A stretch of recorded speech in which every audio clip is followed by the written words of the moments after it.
Exam में question पूछा जाता है तो आप इजीली इनका आंसर कर सकते हैं। तो चैप्टर 14 में है फ्लड्स। फ्लड्स का मतलब सभी को पता है क्या होता है, फ्लड बाढ़ जो आती है, ठीक है। तो जो फ्लड होता है, ठीक है, उसके कौन कौन से कॉजेज हो सकते हैं, किस टाइप से फ्लड आता है, तो ये सभी को पता होना चाहिए कि what do you mean by the flood. तो फ्लड की एक डेफिनेशन आप लिखेंगे, फ्लड की मीनिंग डिफाइन कर देंगे, ठीक है। फ्लड प्लेन्स क्या होते हैं, फ्लड क्या होती है, इसकी डेफिनेशन आप लिख देंगे। उसके बाद जो डिफरेंट ऑथर्स हैं उन्होंने भी कुछ फ्लड की डेफिनेशन दी हुई है, ठीक है। तो फ्लड की डेफिनेशन दी हुई है और जो डेफिनेशन है वो डिफरेंट डेफिनेशन ये आपके सामने है, ठीक है। तो इसमें क्या होता है, the maximum rate of flow through a water ways for a given stream, this is the definition. A man-made structure usually on the earthen, often the reinforced with solid cements that is to be designed to contain or deserve the flow of water, ठीक है। तो these are some definition of the flood. flood की कुछ definitions है और इसका meaning आप define कर देंगे। तो what are the characteristics of a flood, flood के कुछ कैरेक्टरिस्टिक्स आपके सामने दिए हुए हैं। रिवर फ्लडिंग, रिवर फ्लडिंग का मीन्स क्या होता है, रिवर के अंदर जितना भी फ्लडिंग होता है, जो भी बाढ़ आती है because of rain river, that is known as river flooding, उसी को हम रिवर फ्लडिंग बोलते हैं। मतलब जो नदियां होती हैं, जो रिवर्स होती हैं, उनमें जब बाढ़ आती है that is known as river flooding, उसी को हम रिवर फ्लडिंग बोलते हैं। स्ट्रीम फ्लडिंग क्या होती है, स्ट्रीम फ्लडिंग क्या होता है, ठीक है। तो ocean streams can causes big large water to the oceans comes, oceans में जितना भी फ्लड आता है, ओशियंस में जो बाढ़ आती है उन्हें हम स्ट्रीम फ्लडिंग बोलते हैं, ठीक है। तो रिवर्स में जो बाढ़ आती है बिकॉज ऑफ रिवर्स, रिवर्स के थ्रू जो बाढ़ आती है, जो फ्लडिंग होती है, that is known as the river flooding, okay. Next आता है आपका स्ट्रीम फ्लडिंग, जो भी ओशियंस में जो बाढ़ आती है, जो भी ओशियंस में फ्लडिंग होता है, that is known as stream flooding, उसे हम स्ट्रीम फ्लडिंग बोलते हैं। नेक्स्ट आता है आपका फ्लैश फ्लड्स क्या होते हैं, ठीक है। तो flash floods are a phenomena used found in the lifeless and desert ecosystem. तो डेजर्ट इकोसिस्टम में जो भी फ्लडिंग होती है that is known as flash flooding, उसे हम फ्लैश फ्लडिंग बोलते हैं। Many of these landscapes have been valleys and oceans that have been found by the erosion. अब जो वैलीज होती हैं, वैलीज का मतलब होता है जो घाटियां होती हैं, डीप वैलीज का मतलब होता है जो घाटियां होती हैं, जैसे जहाँ पे जो बहुत ज्यादा ऐसे इलाके होते हैं जहाँ पे रॉक्स बहुत ज्यादा होती हैं, वहाँ वैलीज भी होती हैं। वैलीज का मतलब होता है जो भी घाटियां होती हैं, ठीक है, उन्हें हम वैलीज बोलते हैं, ठीक है। तो फ्लैश फ्लडिंग वहां होती है जहाँ पे डेजर्ट इकोसिस्टम होता है, वहां पे आपका फ्लैश फ्लडिंग होती है। ह्यूमन कॉजेज ऑफ फ्लडिंग, कुछ ह्यूमन कॉजेज भी होते हैं जिससे फ्लडिंग का जो मेन कॉज बनते हैं। जैसे फॉर एग्जाम्पल डिफॉरेस्टेशन एक मेन कॉज है जो कि ह्यूमन बींग्स के थ्रू होता है, जिससे फ्लडिंग होती है, ठीक है। डिफॉरेस्टेशन, जब हम पेड़ों को काट देते हैं, ट्रीज को जब हम कट डाउन कर देते हैं, तो वो एक मेन रीजन होता है फ्लडिंग का। क्यों? Because roots are absorbing the water, ठीक है, रूट्स होती हैं, they are observing the water, तो human causes of flooding so that they can absorb the water properly, ठीक है। when the trees are removed, trees जो होती हैं जब removed हो जाती हैं, the water comes down in the form of rain and immediately continuously downhills, causing large flooding in the evaluation, that is known as the water flooding, okay. The human causes of flooding, some are the human causes of flooding. When we cut down the trees, the main causes of flooding is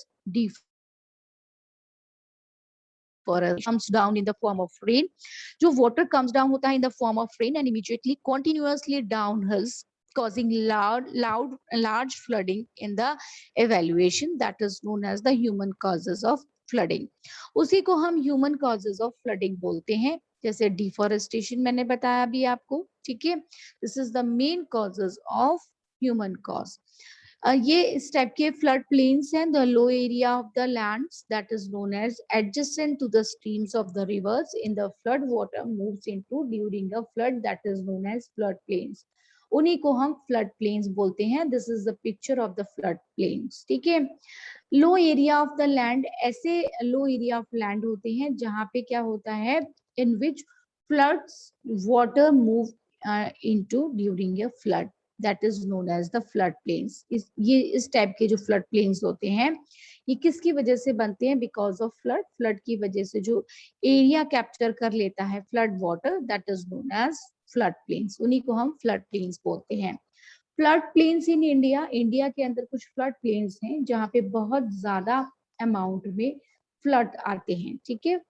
तो flood plains in India, India के अंदर कौन कौन सी ऐसी जगह हैं जहाँ पे कौन कौन सी ऐसे रीजन्स हैं जहाँ पे मोस्टली फ्लडिंग होता है? Country and the surrounding by Indian oceans, bay of Bengal, ये कुछ एरियाज हैं जहाँ पे बहुत ज्यादा फ्लडिंग आता है। The most common disaster in India causes remaining less to the country's properties losses, ठीक है। तो अभी आपने देखा होगा एमपी के अंदर भी फ्लडिंग हुई थी, बाढ़ आई थी, ठीक है, रिसेंटली अभी बाढ़ आई है। आपको 10 डेज, हार्डली 10 डेज हुए होंगे जब एमपी के अंदर बाढ़ आई थी, शिवपुरी में भी बाढ़ आई थी, ठीक है, फ्लडिंग हुआ था वहां पे भी, शिवपुरी के अंदर, एमपी के अंदर, ठीक है। तो यहाँ पे भी फ्लडिंग बहुत ज्यादा हुई थी। उत्तराखंड फ्लड, ठीक है, उत्तराखंड में फ्लडिंग हुई थी और उससे कितने लोगों की वहां पे डेथ हुई थी और कितना ज्यादा प्रॉपर्टी को लॉस हुआ था। Biggest flood of the century in India, तो कितने लोगों की डेथ हुई थी, ठीक है। Biggest flood seen in the last 125 years before, ठीक है। तो ये एग्जांपल दिए हुए हैं कि 125 इयर्स बिफोर क्या हुआ था। इन जून 2013 a multi day north India के अंदर उत्तराखंड में बाढ़ आई थी, ठीक है, फ्लडिंग हुआ था और कितना हार्मफुल इम्पैक्ट उसने दिया था, ठीक है। तो डिफरेंट फ्लडिंग के एग्जाम्पल दिए हुए हैं यहाँ पे कि कब कौन कौन सी फ्लडिंग हुआ था और कितने लॉसेस हुए थे। जम्मू एंड कश्मीर फ्लड है। According to the home minister of India, several thousand villages across the states has been hit and 190 villages have been completely submerged, ठीक है। in actual में 2600 villages were reported to be affected in Jammu and Kashmir. जब Jammu and Kashmir में flooding हुआ था उस time पे 2600 जो विलेजेस थे वो इफेक्टेड हुए थे फ्लडिंग की वजह से, ठीक है। तो डिफरेंट एग्जांपल्स आप भी दे सकते हैं, इन पिक्चर्स के थ्रू शो कर सकते हैं अगर एग्जाम में क्वेश्चन आ जाता है, ठीक है। Highest flood prone areas in India, सबसे ज्यादा ऐसी कौन सी जो इंडिया के रीजन्स हैं, इंडिया में कुछ जो डिफरेंट डिफरेंट स्टेट्स हैं जहाँ पे बहुत ज्यादा फ्लडिंग होती है, कुछ एरियाज हैं जहाँ पे बहुत ज्यादा फ्लड प्रोन एरियाज हैं जहाँ पे सबसे ज्यादा बाढ़ आती है, ठीक है। तो फर्स्ट है आपका गंगा बेसिन, उसके बाद ब्रह्मपुत्रा बेसिन, ठीक है। These are some of the example of the flood prone areas. First one is Ganga basin. The Ganga basin gets flooded mostly in the northern part by the northern tribunals, ठीक है। तो जो गंगा बेसिन है वहां पे बहुत ज्यादा अमाउंट में क्या होता है, फ्लड आता है, बाढ़ आती है, ठीक है। Bihar, Uttar Pradesh, these are some examples of the flood plains. Next आता है आपका ब्रह्मपुत्रा। ब्रह्मपुत्रा बेसिन में भी बहुत ज्यादा फ्लडिंग होती है। The rivers back of Brahmaputra and breaks get flooded due to the surplus water found, ठीक है। तो these are some examples of the flood prone areas Brahmaputra, ठीक है। Next first one is Ganga basin, next one is Brahmaputra basin, next one is the urbanization and corrosions. There is a very where the rocks and pebbles that can carried along by the rivers, the banks and beds of the rivers, ठीक है। Types of drainage basins, कुछ drainage basin के examples आपको दिए हुए हैं। First है आपका ओशियन बेसिन। ड्रेनेज बेसिन का मीनिंग क्या होता है? ड्रेनेज बेसिन जो होती है is a portion of the land, ऐसा लैंड का portion where water from rainfall and snow और आइस मेल्ट, ऐसा एरिया जहाँ पे क्या होता है, लैंड का ऐसा एरिया जहाँ पे क्या होता है, वाटर फ्रॉम रेनफॉल, जो वाटर होता है रेनफॉल से या फिर स्नो जो भी होता है, जो बर्फ पड़ती है उससे, और ice melt gathers and flows into a body of the water, ठीक है। मतलब ऐसा लैंड जहाँ पे वाटर जो है कलेक्ट हो जाता है थ्रू रेनफॉल, ठीक है, स्नोफॉल, आइस मेल्ट, ठीक है, ये, और उसके बाद में ये वाटर बॉडीज में जाकर के फ्लो हो जाता है ये water, that is known as the drainage basin, ठीक है। तो drainage basin is a portion of the land, एक ऐसा पोर्शन लैंड का where water from rainfall snow, ice melt, gather and flows into a water bodies. ठीक है, water bodies का means क्या होता है, जितनी भी रिवर्स होती हैं, जितने भी लेक्स होते हैं, जितनी भी ओशियंस होते हैं, ठीक है। तो drainage basin contains streams that funnel water to a larger waterways such as a river. River में ये वाटर इंक्लूड हो जाता है, मिक्स हो जाता है, लेक्स में ये वाटर मिक्स हो जाता है, ओशियंस में जाकर के ये वाटर मिक्स हो जाता है, ठीक है। तो फर्स्ट आता है आपका ओशियन बेसिन किसे बोलते हैं। Ocean drainage basin are a large rivers, ठीक है, जो लार्ज रिवर्स होती हैं, लेक्स होते हैं, other type of basins that ultimately drain into an oceans. ऐसा वाटर जो कि ओशियंस में जाकर के फ्लो होता है, that is known as the ocean basin, ठीक है, उसको हम ओशियन बेसिन वाटर बोलते हैं। रिवर बेसिन का मीनिंग क्या होता है, a river basin is a section of land drained by a river and its connected tributaries. जो ट्रिब्यूनरीज होती हैं, ट्रिब्यूनरीज का मतलब क्या होता है, सहायक नदियां जो होती हैं, ठीक है, ट्रिब्यूटरीज इनको बोला जाता है, ठीक है। ट्रिब्यूटरीज ऐसी रिवर्स होती हैं जो सहायक नदियों की तरह काम करती हैं, ठीक है, ट्रिब्यूटरीज इनको हम बोलते हैं river basins. The large river of a river basin drains into an ocean or an enclosed section of the water located along the ocean, ठीक है। तो ऐसी रिवर बेसिन जो बड़ी बड़ी नदियों में जाकर के, जैसे गंगा, ब्रह्मपुत्र, ठीक है, इन रिवर्स में जाकर के मिक्सअप हो जाती हैं, that is known as the river basin, ठीक है। Next one is flood hazards. What are the flood hazards. Flood जो होता है, बाढ़ जो होती है, उसके these are having some flood hazards that is harmful to the society and to the property also, ठीक है। तो कौन कौन से, which are the harmful impacts of the flood. Flood water can produce different diseases, बहुत सारी diseases spread होती हैं, ठीक है। सॉइल इरोजन की जो प्रॉब्लम होती है, it also increases by the flooding, ठीक है। जो अपर मोस्ट लेयर होती है अर्थ की, it move from one place to another place, that is known as the soil erosion. Water entering human built structure causes water damage, ठीक है। Flooding of homes, जैसे घर के अंदर जो वाटर आ जाता है बिकॉज ऑफ फ्लडिंग, फर्नीचर भी डूब जाते हैं, घर भी डूब जाते हैं, ठीक है, वॉल्स भी डैमेज हो जाती हैं। तो this is also a main hazards of flooding, ठीक है।